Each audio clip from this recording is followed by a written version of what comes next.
Салам достор, биздин каналга жазылыңыздар. Башкалар көрсөтпөгөндү биз көрсөтөбүз. Депутат Момбеков коопсуз шаар боюнча илгери 4 буттуу карышкырдан корккондор бүгүн 3 буттуу камерадан коркуп калды.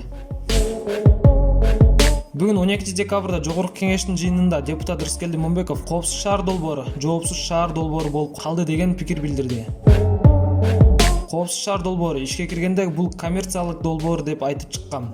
Бир жылга жетпеген убакытта 1 миллиард сомдой айып пул салынды. Анын 580 миллион сому төлөндү. Илгери 4 буттуу карышкырдан корккондор бүгүн 3 буттуу камерадан коркуп калды. Президентибиз жарандын жеке маалыматынын сакталышы керек деп айтты эле. Бизде жакында мамлекеттик каттоо кызматынын төрагасы менен орун басары деп маалыматты чыгарып салышты. Алдыда ким отурганын, кимдин каякта колун салып баратканын эмнеге чыгарышат? Дагы мамлекеттик каттоо кызматынын төрагасы унчуккан жок. Мен анын ордунда болсом, веганы сотко берет болчумун. Адамдардын жеке маалыматын чыгарбаш керек да. Демек бул коопсуз шаар эмес, жоопсуз шаар болуп калыптыр. Карызды алып келген катты бактылуу кат деп атап алышыптыр. Карапайым эл үчүн карызды алып келген кат, согушта алып келген кара каттай кабыл алынат. Байлар, базаркомдор үчүн бул бактылуу кат болушу мүмкүн, дейт Момбеков.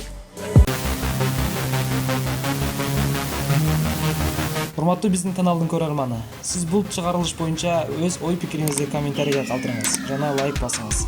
Алдыңала чоң рахмат.